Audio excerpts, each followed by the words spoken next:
Good evening, everyone. It's 6 o'clock, so we will go ahead and get our Monday, October 7th regular city council meeting started. We'll begin with the invocation followed by the salute to the flag led by Councilmember Jansen. Tonight I want to take a moment to recognize Liam Matthews, 15-year-old that was killed tragically in our community after the Fletcher homecoming game last Friday. So we're going to have a moment of silence and then I'll move into prayer after that.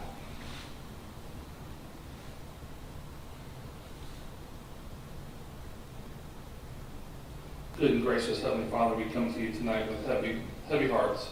Lord, I just ask you to put your arms around the Matthews family, the friends and the extended family of this young man. Give them the peace that transcends all understanding that you have. And Lord, I just ask you to lead them further in life and guide them as they move on. Lord, I ask you also to look over those in the state that are getting impacted by yet another storm. Be with them, provide them safe evacuation, provide them safety, and protect their property. Lord, I just ask you to also look over our first responders as they have to get the call of duty to respond to all those that are suffering from this storm. Lord, I just appreciate all the things and blessings that you give us each and every day. For it's in your name we pray. Amen. Amen. I pledge allegiance to the flag of the United States of America and to the republic for which it stands, one nation, under God, indivisible, with liberty and justice for all. Thank you. This meeting is called to order. Madam Clerk, roll call. Councilmember Golden? Here. Councilmember Horn? Here. Councilmember Jansen? Here. Councilmember Meza? Here. Councilmember Sutton? Here. Councilmember Wagner? Here. Mayor Hoffman? Here, moving on to approval of minutes, item A. I move that we approve the minutes from the special city council meeting held on September 16th, 2024. Second. We have a motion and a second. Any discussion? All in favor signify by saying aye. Aye. Any opposed? Motion carries. Item B. I move that we approve the minutes from the regular city council meeting held on September 16th, 2024. Second. We have a motion and a second. Any discussion? All in favor signify by saying aye. Aye. Any opposed? Motion carries. Approval of the agenda? I move that we approve the agenda. Second. We have a motion and a second. Any discussion? All in favor signify by saying aye. Aye. Any opposed? What you didn't see up here is that a certain person was trying to be first on the light for announcements. Councilmember Mesa. Just announcements. Yes. A couple announcements. First, obviously, Councilmember Dan Jansen mentioned the unfortunate victim of a unfortunate incident that happened on Friday, 15-year-old Liam Matthews. It's a tragedy, something that should never happen. That same night, there was another car wreck on the westbound on JTB by Belford. A friend of mine, who I say is a brother, he is a lieutenant with JFRD. He responded to that call. And it's a tragedy. Teenagers being reckless. One of the hardest calls for him is to go to calls that are where children or kids are losing their lives, regardless of what it is. My heart and prayer goes out to those families. And I think with what happened, with the situations with kids on e-bikes and everything else, I know we have a briefing coming up, but parents, if you're watching this on YouTube, or if you're a parent here yourself and you have a teenager, please educate them on the rules of the road. I encounter many individuals running stop signs on e-bikes, regular bicycles, skateboards.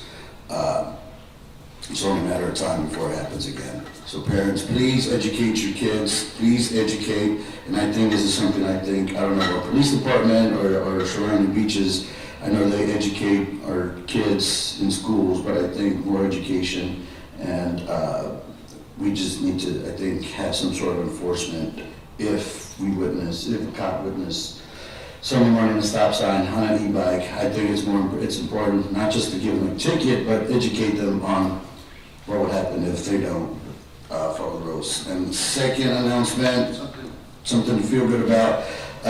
Those of you guys who know Ed Malin, he put out a call for donations donations, and many of us donated, and it was such a wonderful sight to see multiple parking spots full of goods. They were taking North Carolina, and I think Ed is a great member of our community as a business owner and someone that has helped these communities.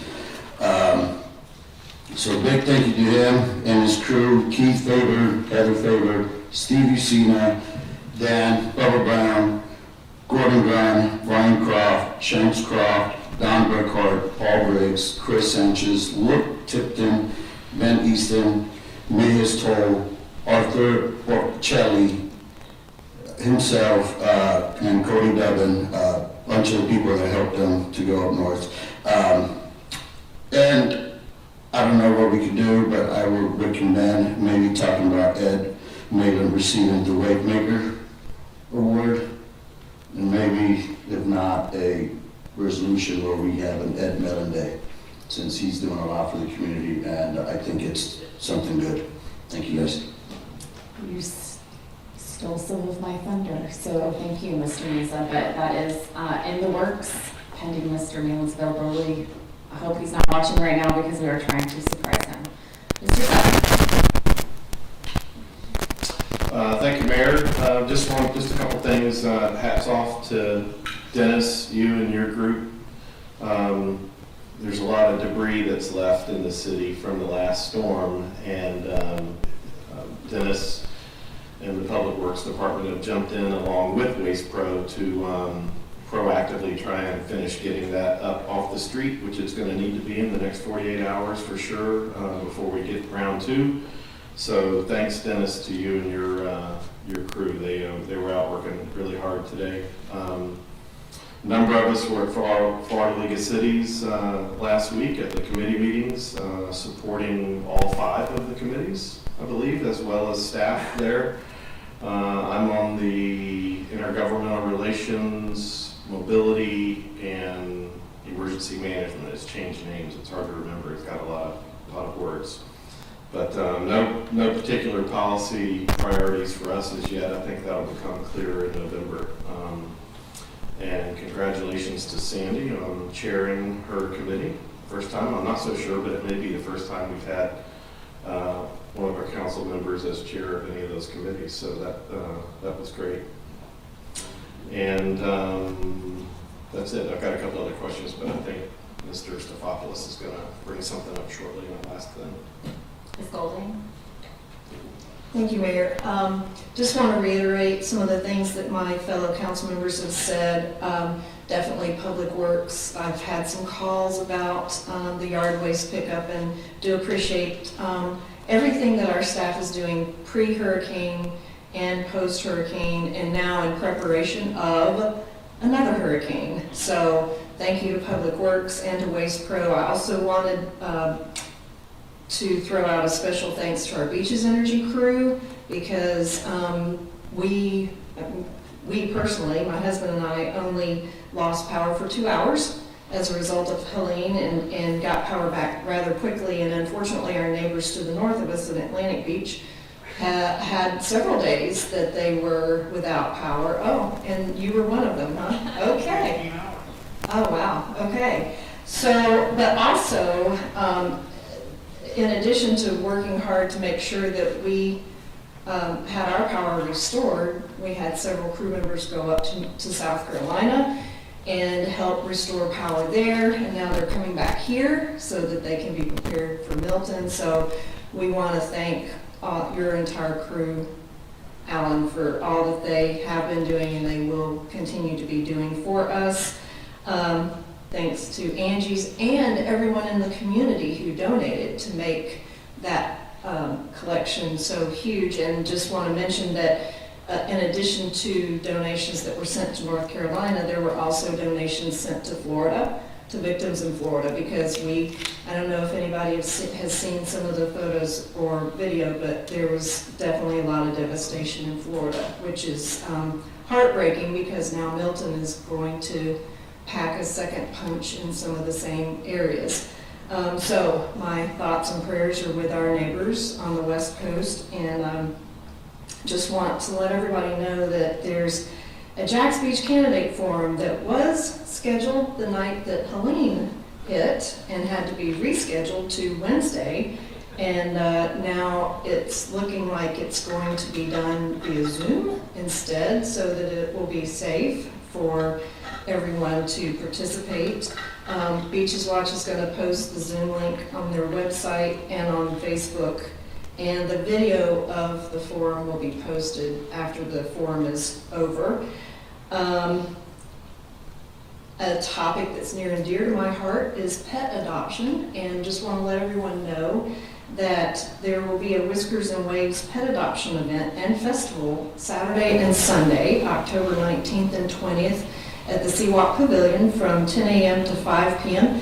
There will be a lot of wonderful dogs. I can tell you, I know, because our shelter has amazing dogs that will be there. The Jacksonville Shelter, Jacksonville Humane Society, ACPS, and Nassau County Animal Services. They're also looking for people who will take some dogs for the storm. They call them Thunder Buddies. And you can have a buddy come and stay with you. It gets them out of the shelter and gives them a break from the shelter and gives the shelter staff a little more information about the dog when you take them back. So if you have the ability to foster a dog, please do so. If you can adopt, please come out the 19th or the 20th and find a new furry friend there. And I also want to echo my deepest condolences to the Matthews family. It's heartbreaking. I cannot imagine what they are going through. And I just urge everyone to stay safe as Milton passes through our community, and make sure that you prepare. Thank you. Mr. Jansen. Yeah, I'll keep it short and sweet. Echo the same thing as my colleagues. I think all of our departments work great in unison, from law enforcement, public works, beaches, energy, all together, Parks and Rec. I know that everybody has a hand in these storms, and just coming off of one and entering another one, I know it's a lot of work, it's a lot of commitment. I've been in that role before, so thank you from the bottom of my heart for what you guys do. Also, it's looking like there's yet another storm forming in the Caribbean that's supposed to come across much further South Florida around the 17th, maybe next week or week after that, somewhere around there. It's forming, so we don't really know yet. To piggyback on my colleague Sutton's point on the policy committees, so I'm in the Development, Co-Compliance, Redevelopment Policy Committee. And it's looking like we're going to be focusing on the Live Local Act and affordable housing. Right now, that seems to be the vibe across the room, similar to Mr. Sutton's committee. We haven't zeroed in on any one particular item. It kind of looks like short-term vacation rentals might just cool down for a session, because after the governor's veto letter, which was pretty scathing, I don't think anybody wants to champion that cause moving forward into this legislative season. So I think that one's going to just sit idle for a year. We'll see, though. We don't know yet. And then lastly, but not leastly, I know me and my family are going to pack up in the morning and kind of move to a safe location. So I would encourage anyone else out there that feels like you need to go to a safe location to do that, secure all your items, and go in the direction that you feel would be a safe move. I'm hoping that I'll have internet connection for a forum, but we'll see. So. Thank you, Mr. Jansen. Mr. Wagner? Dan, I know you don't need any help, but north, not south. I'm actually on west. It's on you, Wes. I tried to help. We've covered a lot today, so I'll limit my comments to stuff we haven't touched on yet. And my wife and I want to express our appreciation to the city. We had the opportunity last week to sit in our first session of the Citizens Information Academy. It's a 6-week session that the city makes available for our residents to learn a lot more about the city, and also to get exposed to and interact with those leaders within our team at a kind of different level. And we learned so much. It was a wonderful event. Carrabba's is always a nice touch, but it really was. It was really fabulous, and a lot of the historical references, even as somebody who's born and raised here, it's still really, really cool to hear some of the stories that you haven't heard yet and see some of the pictures. But it was an A-class great job put together, and I really do appreciate it. And so this is my little commercial for everybody else. If you haven't had the opportunity to go through, or if you know people that would really benefit from it, I highly, highly recommend it. Thank you. Molly the Mule forthcoming. Inside joke. Mr. Horn? One of these topics we touched on already. The first thing I want to say is I'm not a superstitious man, but I wonder if we should have these candidate forums and keep bringing the hurricanes. I'm just throwing that out there. I do want to say, you know, our community is a wonderful place. Everybody kind of banded together during Helene, however you want to call it. I appreciate everybody in the community reaching out and helping people up north. We've got this other one coming. The only thing I say is, everybody, if you're listening, if you're watching, make sure you have your medications at your house. Make sure you have enough food for yourself, water for your family, vehicles, gas topped off. Be safe, because these storms are obviously unpredictable. We saw that the last time. This one that is coming is massive. Hopefully it's going to slow down and tighten up a little bit, but it's still going to be big enough. You know, our state's not that big, and it'll cross the whole thing, and we're all going to experience the effects. So let's just make sure we reach out and love our neighbors, take care of each other, and we'll get through. Mr. Stefopoulos?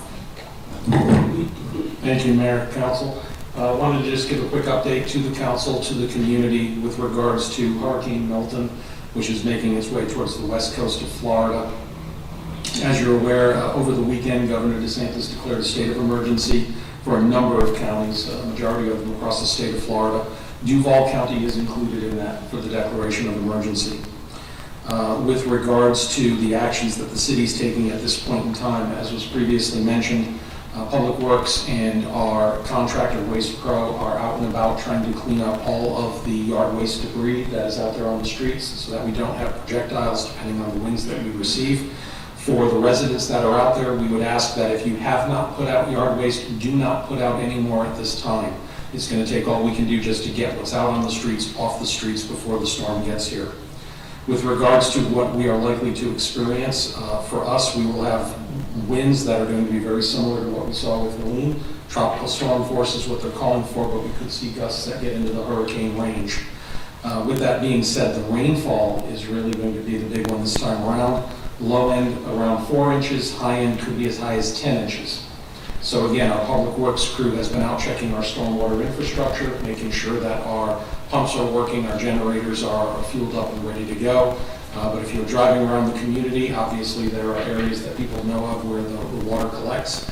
Don't try to go through standing water, go around it, look for police department to be putting out barricades if it gets too bad. With regards to Beaches Energy, just a reminder for everyone in the community to be patient. Beaches Energy is calling back their crews that were out on mutual aid in other states, specifically South Carolina. They should be coming back into our territory tomorrow in advance of the storm. But please remember that when the winds get above a certain amount, we do not put our crews out in danger. We call them back in.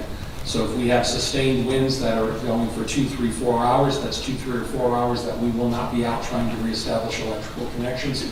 Bear with us. As soon as the winds die down, we will have crews out addressing those situations. With regards to public meetings, as you heard, the candidate forum was canceled for Wednesday night. We have also canceled the CIA meeting for Wednesday night as well. The tropical storm force winds should be coming in Wednesday afternoon/evening. We don't want to have members of the community driving around in tropical storm winds if it's not necessary. With regards to other cancellations around the area, I'm sorry, before I get into that, storm surge. We are expecting a storm surge of 3 to 5 feet in our area. Where that will be, depending on the wind direction, it looks like it's going to be coastal for the most part against our recently rebuilt dune system. But given that the dunes are 16 feet tall and we're talking 3 to 5 foot storm surge, I will say no more and just knock on the wood of this table. The Lakeside Gate has been open since the last storm, Helene.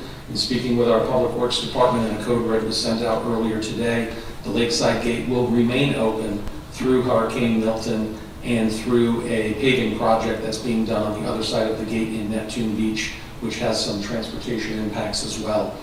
Once those events have gone past, then the city will look to reclose the gate at that point in time. Duval County Public Schools has canceled schools for Wednesday, Thursday, and Friday. There is also the possibility that shelters will be opened up at some of those schools, and the city of Jacksonville has indicated they will be closed on Wednesday, Thursday, and Friday. We have not made final decisions on our hours for closures yet. We are going to wait until tomorrow morning, where we will have a weather briefing at 8:30 a.m., followed by another internal meeting at 9 o'clock, and we will be making our decisions at that point in time. And with that, everybody, please be safe for the next 72 hours. Mr. Sutton. Just a couple of comments and a question or two for Mr. Stefopoulos. Unfortunately, it looks like we're probably going to get some fairly significant onshore winds from this. And my recollection is that we've been pretty lucky in the past and not had a whole bunch of rainfall before storms before, and we're in anything but that case this time. So unfortunately, if you have large trees around your house, please be extra careful and extra diligent there. And because, if we get hurricane force winds, we're going to be losing some trees, especially in the heavy canopy areas here on the west side of the beach. I did have a question, Mr. Stefopoulos, on the Lakeside Gate, or Mr. Barron. The message that we sent out earlier today mentioned the project for Neptune Beach as well, and I presume that that would be because Kings Road would be impassable, is that correct?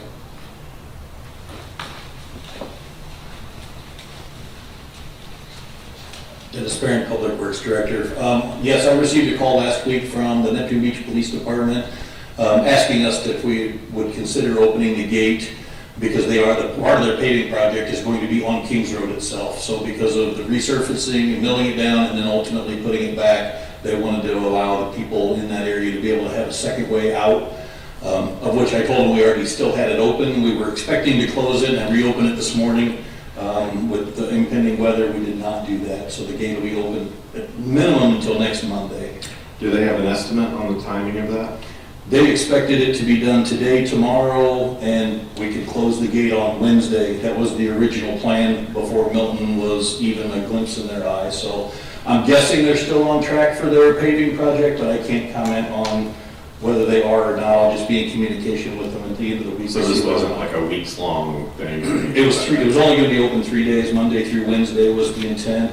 For that project? For that Okay. project, yes. Perfect, thank you. And just a comment here, I don't know that there's a whole lot we can do about it, maybe there is. There's a property on South 3rd Street, I think it used to be called 3rd Street Diner. It's now called nothing, it's, Hillbilly Wing Shack, I think is what it was, but the sign there is at some degree, maybe like 55 degrees or something. And I know that's probably on private property, but I think it poses a public risk, and it probably would take us 5 minutes to touch that thing and knock it down instead of it potentially hitting somebody, because it will go down in this storm. The sign and the property owner have been cited by our code enforcement and building division, and the building official is aware of it and trying to make contact with the owner.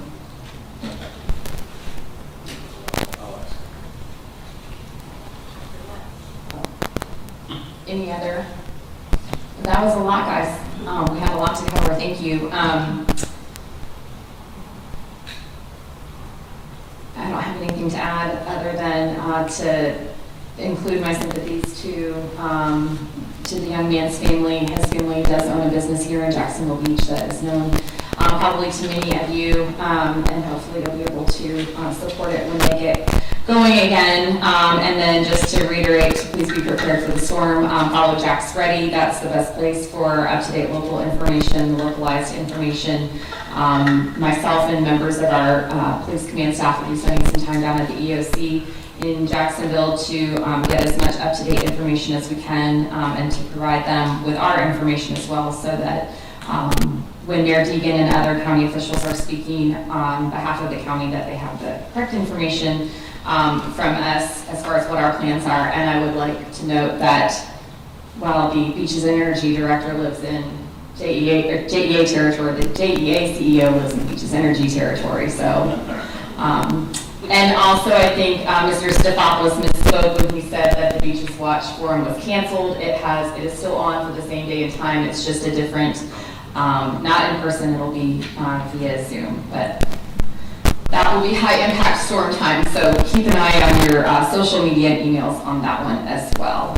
Okay, moving on, courtesy of the Florida visitors, our first speaker is Mr. Thomas Harrell. Thomas, if you want to come up and give us your name and address, you will have 3 minutes to address the council. Absolutely. First of all, I just want to say thank you for letting me speak.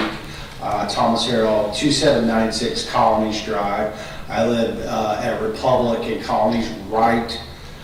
The old Navy dump is behind me, close to the sanctuary. And so the contractors that is part of RS, what I see a lot, is they constantly speed. And Dennis has done a great job. Mr. McDonald with Public Works, I've talked to them. I've talked to the police department actually this morning and the other day, because they're going to 20 mile an hour road and they're going 40 to 50 miles an hour. I know that they're under a contract to get another, if they make their guideline, they make $100,000. So they're speeding constantly. They're back there like behind the Navy dump at 12:30 at night. They broke the cable today.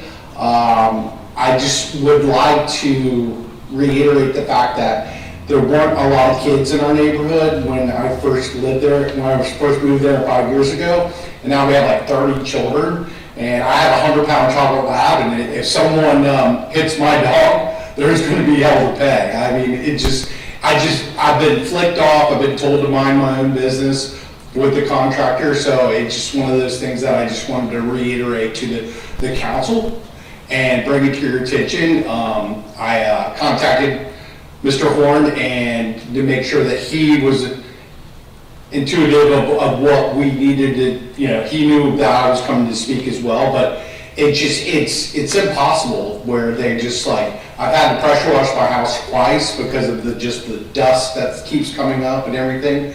So it's one of those things where I just wanted to get everybody in the loop, because it just, and the police department, everybody at Jax Beach, I love Jax Beach, and I would say everybody has been very, very helpful, from Mr. McDonald for Public Works, Dennis as well.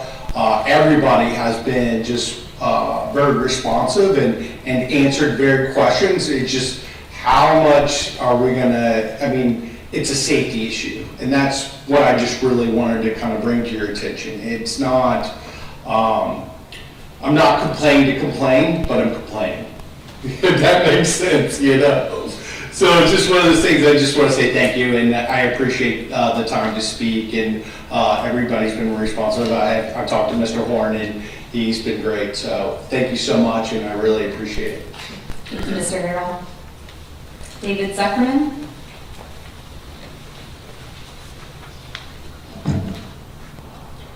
Good evening, my name is David Zuckerman, 1794 Ocean Drive South, Jax Beach. I've lived here since 1996. Every morning, 5 days a week, Monday through Friday, I jog 5 miles on our beautiful beaches between 16th Avenue South and 16th Avenue North, usually between about 7:30 and 8:30 in the morning. This past Friday, I was about 2 blocks north of the pier when a woman threw a ball in the path where I was jogging.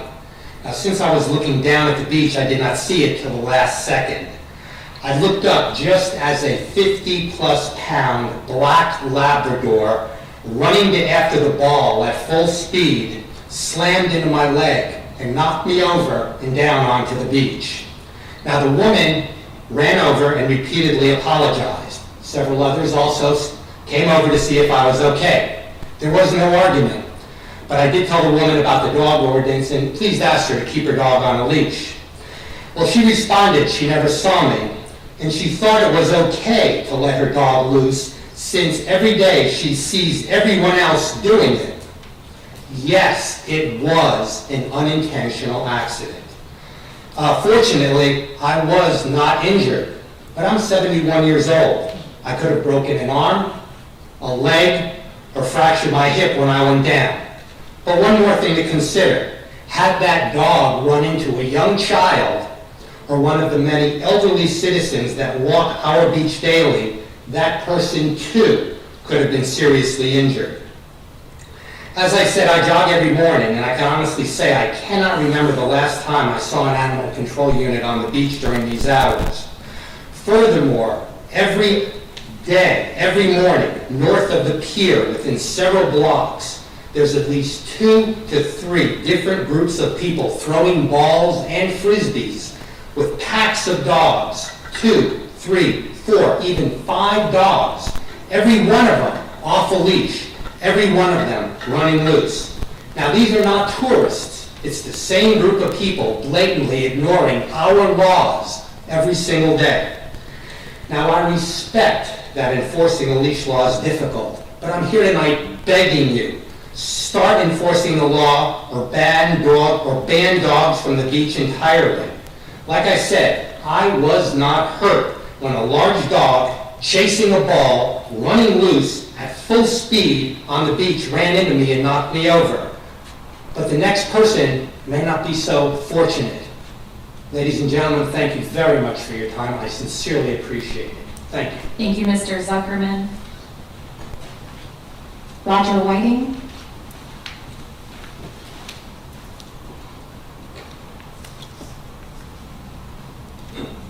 Roger Whiting, 1103 2nd Avenue North, Jacks Beach, Florida.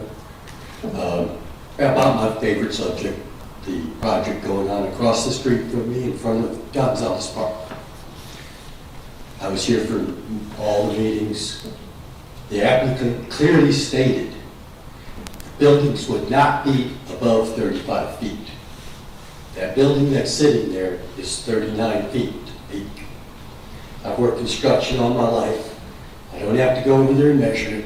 I can count the height of the floor and the height of the truss. It's between 38 and 40 feet to the peak, which is considerably more than 35. I don't know that there's a lot that can be done. I'd like to know how it passed plan review though, if it's 39 feet. That doesn't make sense. Thank you. Thank you, Mr. Whiting. Taylor Jensen?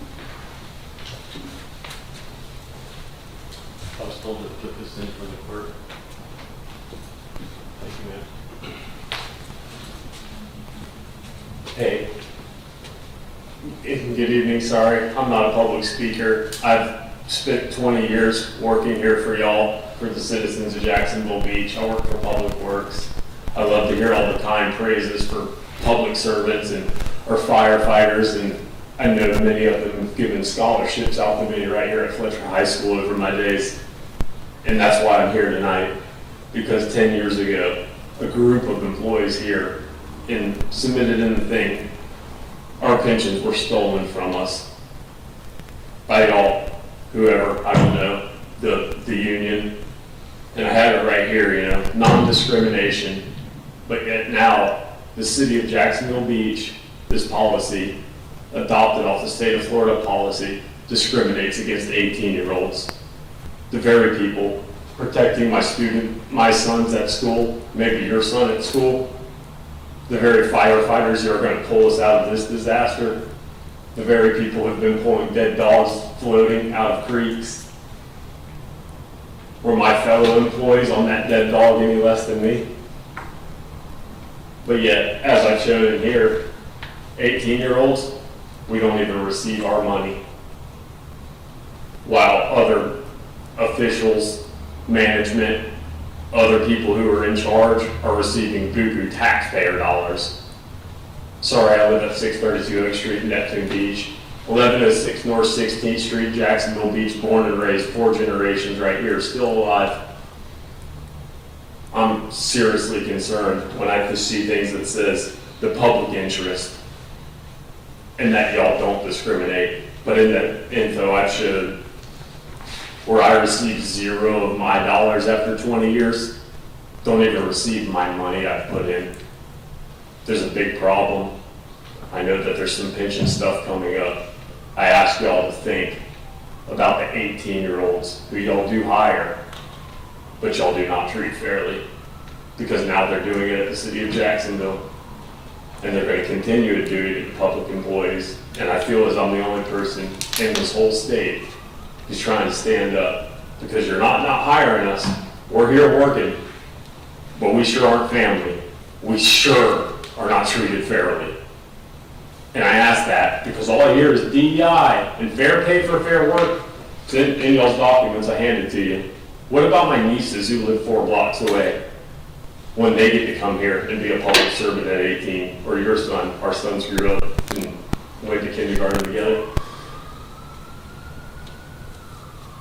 That's all I got to say. Thank you. Thank you, Mr. Jensen. Moving on to consent agenda. I move that we approve the consent agenda. Second. We have a motion and a second. All in favor, signify by saying aye. Any opposed? Motion carries. First item under city manager business. Mr. Putnam? I normally look to see who's already moving. Alan Putnam, Director of Reaches Energy. What we have before you today is a motion for what we call a comp plan, our capital operations and maintenance plan. Just for some information, back in 2021, we did an operational business plan. This is going to kind of grow on top of that. So what we didn't do is do a deep dive into what the cost would be, when can we do the projects in conjunction with other projects to make sense. Rate, we're also going to consider a rate design, and also just have this consultant come in and kind of say that what we had planned in that original operational plan, does it make sense based on their experience in the industry. They have GDS Associates is working with us through FMBA. They're the ones that helped us develop the scope. They have an extensive industry experience in this area. So what they'll do is they'll look at, here's what our plan is. Does it make sense going forward? How can we tweak it to make it best fit for us in the next 5 to 10 year outlook? So what we had before you is a plan. It's $175,000. Sorry, go ahead. I would say sold. 50,000 of that will be for the rate design itself. So what we're asking for is the plan itself, in addition, 5 different strategic rate choices to make. So what we would do at that point, we bring those rate design options back to you for consideration, and we would discuss them and decide what's best for our customers. So you have the recommended motion before you. Thank you. And motion, please. I move that we approve Beaches Energy Services 2025 Capital, Operational, and Maintenance Plan and Strategic Rate Design Scope of Services. Second. We have a motion and a second. Ms. Golding? Alan, can you tell us how long it will take to do this and when we would have the information that this will come up with? I knew you were going to ask that. So actually, Councilperson Golding emailed me earlier today. I did not mention that in the plan. It's funny that, this in developing the comp plan, we expected to have it done in 6 months, and because of the cyber event and everything, it took us over a year. But we are looking at about a 6-month time frame, and if we don't get any more hurricanes in the next few months. But yes, that's about a 6-month time frame to implement. Thank you. Any other questions or comments for Mr. Putnam? Madam Clerk, roll call. Councilmember Golding, Yes. Councilmember Horn, Yes. Councilmember Jansen, Yes. Councilmember Meza, Yes. Councilmember Sutton, Yes. Councilmember Wagner, Yes. Mayor Hoffman. Yes, motion carries. Item B. Good evening, Council. My name is Bill Rieger, Director of Information Services, and this is requesting additional funding for the AV in this room. Just to kind of bring you up to speed, if I haven't already, this is a project that's going to upgrade all of the audio equipment in this room. The microphones in front of you is going to add microphones to these tables here. It's going to add screens up here, actually some monitors. 2 will be facing the audience, 2 will be facing the dais. It's going to add 3 cameras to the room. If you look right now, the only camera that puts this online is the security camera up there. So we're going to do some improvements there. 2 cameras will be facing the dais, and 1 will be there facing the podium. The other big improvement this is going to make is our audio on our live feed. Our live feed actually will change quite a bit. So right now on our live feed, the reason why it sounds so horrible is because this microphone up there is the only thing picking up audio. And so this project will bring the audio from all of our microphones into our live feed, which will make drastic improvement.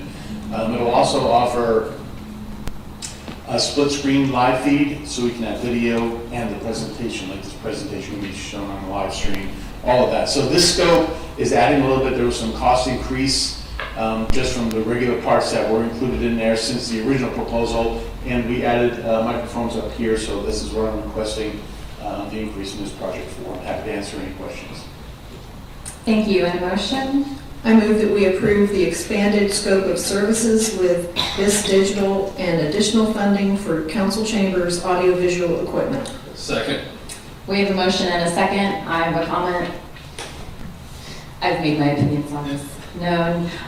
We're just barreling into the 21st century, so I'm excited about that. I don't love the idea of the microphones from the seated tables because I think it is nice when you guys get up and stand up for your presentations. But I'll go along with it if that's what everybody prefers. But what will the cameras look at? You said that one camera will be aimed to the podium, but what about when the staff is speaking? Will they be picked up on that camera, or what's that vantage point going to be? Most likely when staff are speaking, the cameras will still be pointed at the dais. We don't have cameras that are going to move, that are voice activated moving yet. That can be the next level that we go to, but this camera there will be fixed on the podium. Okay, so when you give your presentation, you're sitting in front of a microphone, the people watching from home won't be able to see you. Correct. That's the way it sits right now. Okay, I don't like that. I think that it's better for people to be able to see the person who is presenting. So I can understand when we have meetings where you guys have a lot of papers and reference things you have to reference, but I think for the... Right, so I just in response to that, my immediate thoughts are, these will be used for other meetings as well. There are many other meetings that happen in this room that will require tables up here, and the microphones could be used for those meetings as well if we decide that we don't want them here for council meetings for staff purposes. Okay. Mr. Stefanos? And just a quick comment on that. One of the things that staff has identified over the last several meetings is that when we have someone such as Mr. Rieger making a presentation and an ancillary question comes in that requires another member of staff to come up, I think we've had 2 or 3 staff members all huddled around the podium, which isn't a good look, and everyone's fighting to lean into the microphone. This would allow Ms. Nelson or Mr. Barron to make an additional comment in support of the presenter without having to swap out people at the podium on a regular basis during an item. But the main presentation should still be from the podium. I'm sorry, I didn't see his lights came on first. I'm just going to work my way down. I'll just skip Mr. Horn because he's coming in late. Mr. Mesa? More of a comment. I'm glad we're updating our audio visual stuff. Being part of the league, and you get to talk to other commissioners, council members, and it's every city's different, but sometimes I am in shock when I hear when it's a smaller municipality and they have a better audio visual than us when we have a bigger budget. So I'm just glad we're doing this. So that's all. Mr. Jansen? So is there an opportunity to have like a split screen? There will be, yes. Okay, so you would be able to see the presenter and the... You'll be able to see the presenter and the presentation. Not multiple cameras at one time, one camera and the presentation. Gotcha. Okay. Of course, I would like to see some kind of supply power, USB-C, something up here on the dais. If we ever had to charge an item like this. Not part of the AV scope, but I think that there's something in the works for that as well. Okay. But not part of this scope at all. Ms. Golding? I tend to agree with the mayor that I don't really like the camera just seeing the podium. Is there not some way that the camera could show more the entirety of the room, so you're not just seeing who's at the podium? There's definitely zooming capabilities to a degree for this specific camera that's going to be sitting there. So I don't think it'll be focused solely on here. I think the scope will be wider than just this person right here. I don't think it'll include the whole room, but I think it'll be wider than this here. Probably cover over half of the table that's up here, just from the angle that the camera's going to be there. And what's the expected timeline for getting this done? If Well, when we get this signed, I can turn around to the contractor tomorrow, and he will put us on his list. Our goal is to have this done in December, when there's some downtime in this room. It'll take about 2 weeks to get this done. Okay, thank you. And let me just add in there, when we kind of saw the first concept of this or started discussing this, it was very technical, moving, cameras that followed, and my concern on that one was maintenance and then management. We don't really even have the space or the desire to have a full-time IT person managing our meetings like some other cities definitely do, and they need that. So that's not my intent. My intent would be to have just a functional system that provides as much information to those who aren't physically present in the room as we can get. Mr. Horn. I just wanted to ask, so as it says here, so there's going to be 3, upgrading the existing camera to 3 room cameras.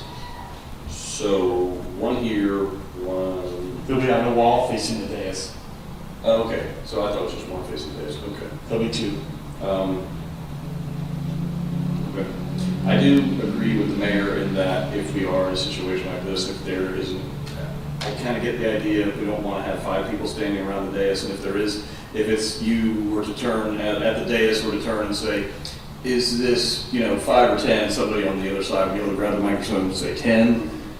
Okay, fine. But if it's going to be, they're going to have a discussion like I am now, and they're going to go on and on. I'm not really going on and on, but like that. That's the part where I would think that citizens deserve to have them stand up and at the podium and speak where they can be seen. And yeah, I do agree with the mayor on that. Thank you. Mr. Wagner? So I know we talked about this before, and I know this question came up. I just couldn't remember the answer.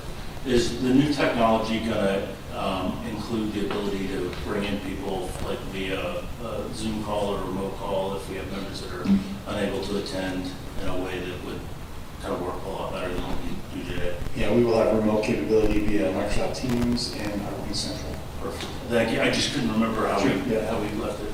And then this may be an unfair question, if it is, you can throw the flag, okay? Do we know do you have any idea on roughly the difference in cost of the more flexible camera? Like the one that would move as people were talking? Yeah, not off the top of my head. It requires a different, so there's a technology that runs on the cameras. There's also technology that's going to run on the computer over there. It requires a pretty significant different application there that does follow and tracking and all that. The cameras are, I don't want to say a number off the top of my head. I think they're twice as much. I don't know that for sure. I have to research and find out. Go back and look at previous. I just wanted a little insight, like if it was, If it was $100 more, I could see the point, but it was definitely not that. Thank you.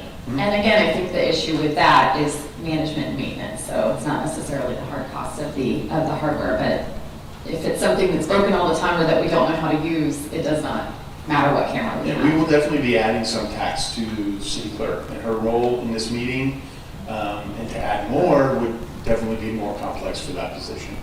Mr. Warren? Sorry, Councilmember Wagner's comments has brought up something else. Run me through, say we passed this, we passed everything, and tonight was the first meeting, we're all live, everything's up and running. I'm at home. What is it going to look like? So we can have split screen options where I can see here and there. Correct. In the absence of the split screen, then we have 3 screens because we've got 2 cameras pointed up here. We would have just one. So this is where some manual work is going to have to be done. There's going to have to be some, we call them scenes, we'll create scenes, and it depends on who's talking. There's going to have to be some manual moving of the cameras. Okay, thank you. Ms. Golden? Sorry for the revisit, but Mr. Horn made me think of something as well. So the City of Atlantic Beach has, their AV system is set up so that the agenda, you can click on, you see the agenda in part of the meeting video that you're looking at. You can click on the agenda and it will take you to that section of the meeting and go straight to that. Is that anything that's going to be possible with what we're doing, or we're just going to be straight video and we just have to advance our way through it to find that point in the video where the agenda item occurs? I can answer that. That's actually a separate thing having to do with our agenda management system, so it'd be a separate module that we would have to purchase. in order to have that, and it would tie in to the system, we just do not have that module this time. Okay, thank you. For the newer members of the council, just wanted to ask Mr. Stefopoulos to let you guys know where the funding for this is coming from. Yeah, just as for those that were here and remember, we had a settlement agreement with SLG, which was the owner of a billboard here in Jacksonville Beach. And the $150,000 that was the original base funding came from a portion of that settlement money. The balance was put into the general fund reserves, and this additional funding that we're looking for of the $12,652 would basically be pulled from the general fund to pay for that. It would still be coming from that overall settlement. Thank you. Ms. Golden? Mr. Stefopoulos, if we wanted to add this feature that the city clerk mentions that Atlantic Beach has,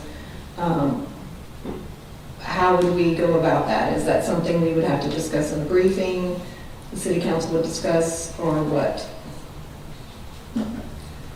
Yeah, if there was a direction from council that that's a way you wanted to go, we could certainly do some research and find out what the cost and the time frame would be to implement that module. My suggestion would be, let's get these improvements in first, see how it works, and then if there are additional things that you would like to do on top of that, council can give us some feedback after the first few months of use, and we can make some tweaks going forward. Okay, thank you. Thank you, Mr. Rear. No more questions on the board. Madam Clerk, roll call. Councilmember Horn, Yes. Councilmember Jansen, Yes. Councilmember Meza, Yes. Councilmember Sutton, Yes. Councilmember Wagner, Yes. Councilmember Golding, Yes. Mayor Hoffman. Yes, motion carries. Item C, Mr. Barron. Mayor and Council, Dennis Barron, Public Works Director. I'm here to ask for additional funding for the repair and replacement of the sanitary sewer manhole and piping in the area of 22nd Street North and 9th Avenue North. This is part of a project that we began in March of this year.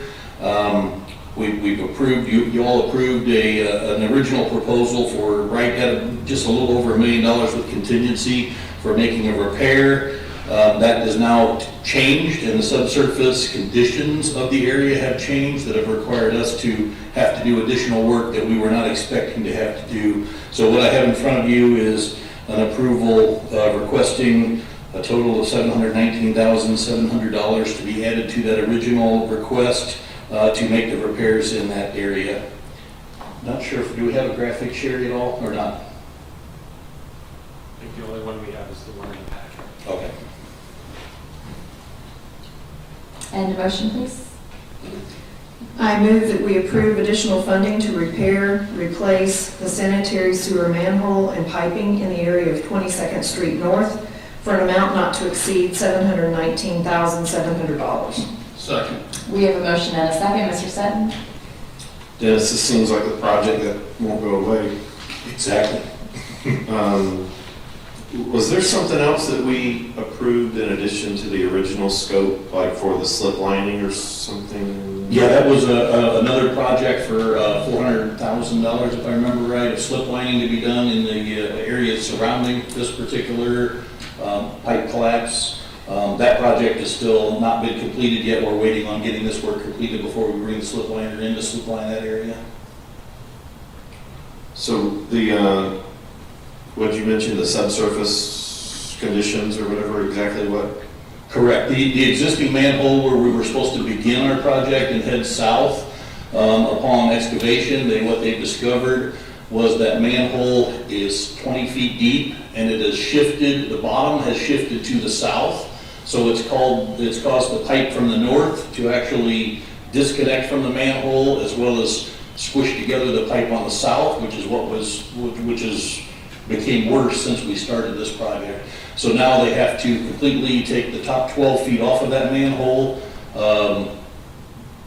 decommission it in place, go straight across it, and then put a new manhole in position to be able to be straight like it's supposed to be at 20 feet deep.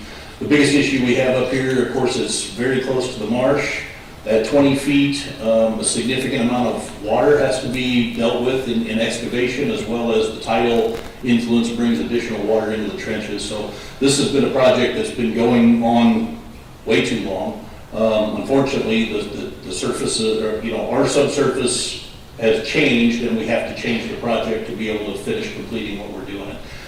So that's what we've got. Probably exacerbated by the rainwater and Exactly, and the tidal water, and the way the original construction was done, from my gravel in the bottom of it, they didn't put any moisture barrier walls in the gravel, so what you created is a underground river directly beneath our, all of our sewer lines that are there. So as they got disconnected and the sewage drains and you start having issues, everything started moving around, at 20 feet deep, which is what's caused everything that's been on the surface. any estimate as to additional time that this is going to add to the? The actual change order was 60 days is what they said would be required. They have not stopped working. They've been working on other stuff while we're waiting on this particular approval to get completed. They've been actually doing some other things that were required as part of that original project. So they're definitely waiting on this approval to begin the final stages of the completed repair. Thank you. Mr. Horn? You kind of mentioned the shift, I guess. So the shift occurred because of is that the only reason that this shifted? Is that the original construction was, what was probably the standard back then, but. I can't really speak as to what caused it. All I can do is point out the things that we've discovered we've discovered in the process of excavation and making this repair. So we've discovered extreme amounts of non-tidal controlled water. So the area is extremely wet. At some point in time, things moved. Whatever happened that caused that. I can't tell you exactly what might have caused that. This is the first time I've ever had to deal with the bottom of a manhole 20 foot deep actually moving. The top didn't move, the bottom moved, which is what caused the problem. So I'd hate to really try to make claim exactly what caused the problem. All I know is this is what we found now that we've got it open, and this is the only answer that we've got back to be able to fix it. And the only reason I asked that question is I'm just, I guess look at this. This is another large amount of money out of the citizens' pocket. And I want to make sure that, that nobody comes back here in 20 years and says, oh, well, the lot has moved again or something's moved again. And obviously I think that the construction methods are probably a little bit better now than they were when this started. The original amount was $1,077,000. Correct. And then we did, you said 400,000 more for, what was the other thing we did? That was additional slip lining surrounding the area where we had discovered the same pipe that was failing, to actually go in and actually do a slip lining to create a new pipe inside of the old pipe so that failure doesn't continue to happen or happen in other places. And then this is now another, with contingency, 719,000. We're looking at about $2.2 million here. Mm-hmm. What portion of the original estimates, the original two, minus this, were earmarked for what would have been a repair of this had we not found the original, and where is that money? Does that make sense? We had money that was going to fix this problem. We were going to fix this area, fix this manhole, but then you got down there and found another issue. And you said, oh wait, we have to, in support of this, we have to abandon it, or we're going to do something else. So how much money was allocated to that, and where does that fall into this? Does that make sense? It does. So the original starting point was the south side of this manhole. So with this whole entire manhole shifting and now having to be rebuilt, the entire process of rebuilding that manhole was not included, as well as having to make any adjustments to the pipe that was coming into that manhole from the north. Because we cambered it all, and when we cambered it originally in May, everything was good on that particular side. So we thought we were good to go to start there and move south. So there's not any work that's not being done as part of the original $1 million. They just moved some things around because they're going to be adding, I believe, 2 or possibly 3 other manholes in the area to be able to bypass around to be able to complete this work as well. So There's some other work that they're having to do, that's where the cost is kind of come in. This cost is actually the same exact line item cost as the previous 2 manholes that were included in the $1 million. So it's not like they're overcharging us because we're in the middle of an emergency. They actually line item the same exact cost for this new manhole as they did for the rehab of the old manhole. Okay, because that was going to be my next question, in that obviously this can't go out to bid because we're in the middle of this, so we're just, this is, I guess, the estimate that we have to work with. We can either do it or we can't, and we're stuck with what we've got, so. Okay, thank you.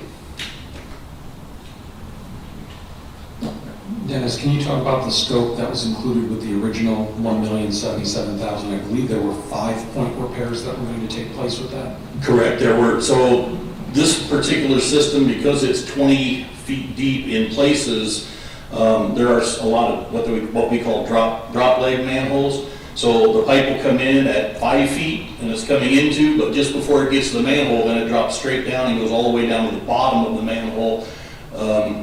You don't want to create a pyramid inside of the manhole. You don't want to have it build up with anything that's dropping for that significant amount of space. So the original $1 million also included 5 particular point repairs on 5 manholes where that drop leg has separated. We thought that was because of the pipe. We still believe it's because of the pipe construction and the way it was actually put together. They've actually made several of those repairs already while they're waiting on this approval to get completed. Any other questions or comments? Madam Clerk, roll call. Councilmember Jansen? Yes. Councilmember Mesa? Yes. Councilmember Sutton? Yes. Councilmember Wagner? Yes. Councilmember Golding? Yes. Councilmember Horn? Yes. Mayor Hoffman? Yes, motion carries. We started with dogs, we're ending with dogs. Mr. Fatigues. I'm Thank not you. calling you a dog, your topic is about dogs, just to be clear. Thank you, Mayor and Council. Jason Fatides, Parks and Recreation. So what we are asking Council to approve here with this item is an extension on the membership term for our members at the dog park. As many of you know,